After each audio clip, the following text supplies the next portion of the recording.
Hi everyone, so finally $300 को import ban खुलेपछि we are seeing the first premium mid-range phone in Nepal.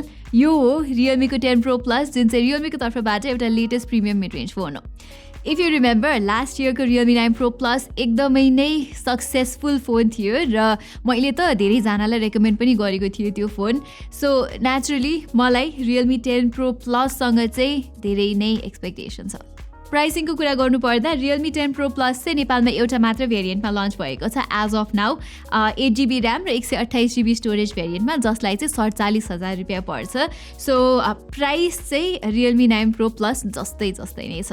Okay, so यसपालि रियलमीले चाहिँ 10 Pro Plusमा के कस्तो फिचर्सहरू दिएको छ, के कस्तो अपग्रेड गरेको छ भनेर चाहिँ म यो भिडियोमा सबै इन्फर्मेसन तपाईँहरूलाई दिनेछु. तर त्योभन्दा अगाडि चाहिँ चाँडो यो फोनलाई अनबक्स गरिहालौँ है त.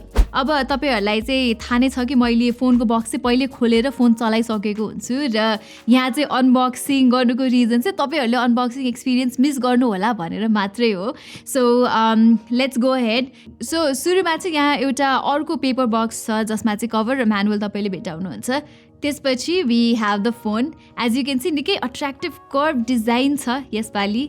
देन यहाँ चाहिँ चार्जर छ जुन चाहिँ 80 वाटको चार्जर हो जसले पावर डेलिभरी 3.1 पनि सपोर्ट गर्छ. यो फोन चाहिँ 67 वाटमा मात्रै चार्ज हुन्छ है फेरि. त्यसबाहेक यहाँ USB-A to USB-C standard cable छ and that is all for the unboxing. Alright, अब लास्ट इयरको तुलनामा Realme 10 Pro Plusमा फर्स्ट अपग्रेड भनेको चाहिँ यसको डिजाइन र ओभरअल लुक्स नै हो. यहाँ चाहिँ तपाईँहरूले हेर्न सक्नुहुन्छ कि लास्टिक क्लिन र मिनिमलिस्टिक डिजाइन दिएको छ रियलमीले. प्लस यो चाहिँ एकदमै लाइट वेट छ र निकै पातलो पनि छ कि. यहाँ पछाडि चाहिँ अब प्लास्टिक ब्याग भए तापनि यस्तो चारैतिर चाहिँ कर्भ डिजाइन भएकोले यसले राम्रो ग्रिप दिन्छ र honestly it feels like you are holding एकदमै हाई एन्ड फोन. तर अब यो डिजाइनको एउटा मात्र फ्ल भनेको चाहिँ के छ भने यहाँ फिङ्गरप्रिन्ट्स र स्मजेसहरू चाहिँ यस्तो मजाले लाग्छ.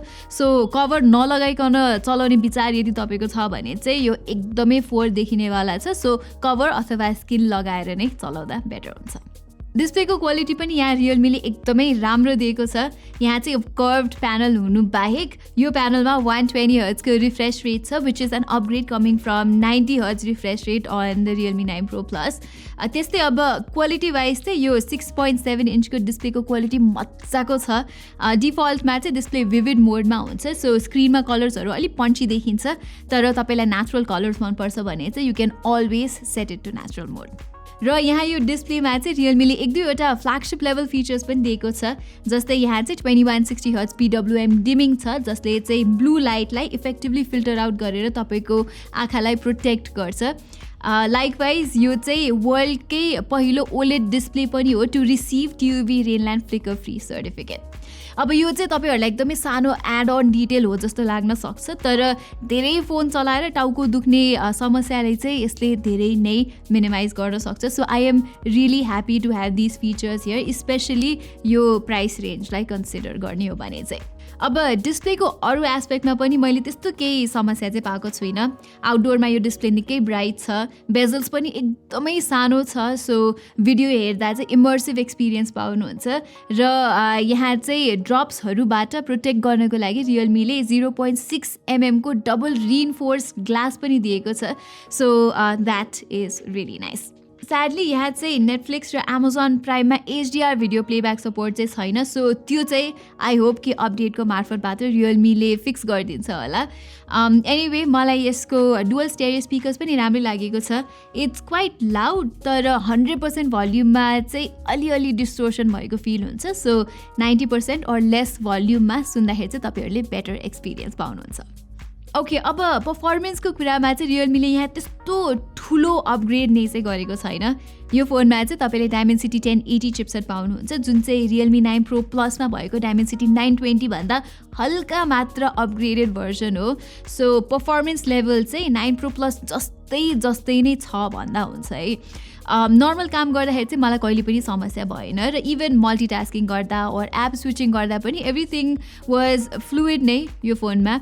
यहाँ चाहिँ मैले गेमिङ टेस्ट त्यस्तो राम्रोसँग चाहिँ गरिसकेको छैन अलिअलि गेन्सिन इम्प्याक्ट खेल्दाखेरि चाहिँ हाइएस्ट सेटिङ्समा स्मुथली चलेको थिएन सो मिडियम सेटिङ्समा चाहिँ खेल्नु परेको थियो त्यो बाहेक पब्जी चाहिँ स्मुथ ग्राफिक्स र एक्सट्रिम फ्रेम रेट्समै स्मुथली चलेको थियो स्टेबल 60 FPS मा र अब अरू सानोतिनो गेम पनि मजाले चल्ने त भइ नै हाल्यो अब आउने दिनहरूमा चाहिँ म टन्ने गेमहरू खेलेर के कस्तो छ results higher FPS gaming possible छ कि छैन सबै कुरा चाहिँ तपाईँहरूलाई डिटेलमा आफ्नो फुल रिभ्यूमा भन्नेछु so stay tune for that अनि साथै यो फोन चलाउँदा मलाई यहाँ एउटा राम्रो लागेको कुरा चाहिँ यसको ह्याप्टिक्स हो यो हेरेर चाहिँ मलाई लाग्छ कि रियलमीले चाहिँ यसपालि एक्सपिरियन्समा बढी फोकस गरेको छ instead of giving higher specs जस्तै चाहिँ यहाँ रियलमीले राम्रो डिजाइन दिएको छ कर्भड डिस्प्ले दिएको छ र ह्याप्टिक्स पनि राम्रो दिएको छ एनिवे म ह्याप्टिक्सको कुरा गर्दै थिएँ भाइब्रेसन फिडब्याक चाहिँ यहाँ एकदमै क्लिन र प्रिसाइज छ